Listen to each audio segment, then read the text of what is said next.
Unajua mdogo wangu, mimi sijaelewa kitu. Wewe umeniita ukaniambia kwamba bro, njoo kuna kitu nataka nikwambie.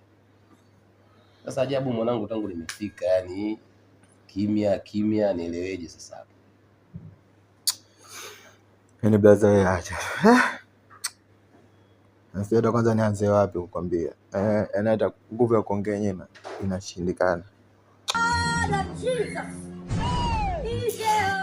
Kama wewe mwenyewe ambaye ndio umeniita ujue wewe uanze wapi.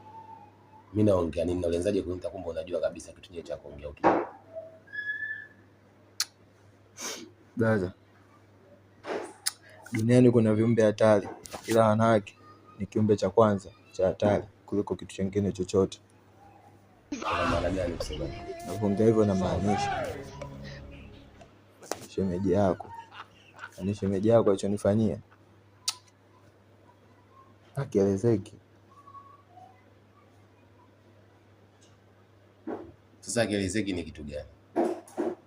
Bro, shemeji yako nimefumania kitanda changu mwenyewe, nilichokitolea gharama, chumba changu mwenyewe. Hajui pesa nimezitoa hapa mpaka kupata hicho chumba. Alafu leo hii namkuta na mshikaji mwingine. Hivi kweli bro, inaingia kilini? Ina maana hapo kifupi shemeji amekusaliti mdogo wangu, si ndio? Yeah. Sema pole mwanangu. Pole saidii kitu. Hao ndo wanawake, wamekusikia wanawake ndo hao. Unafikiri mpaka leo hii kukosa wao? Sisi mpaka sasa hivi tuko Eden, isijulikani kama Eden tungejizaa yenyewe wanaume tupu au vipi, lakini sisi kama baba asingekuwa ile tunda au asingemshawishi tungekuwa tuko Eden sasa hivi wanaume tupu, tungejua yenyewe tumezalia na vipi. Ila nini sasa?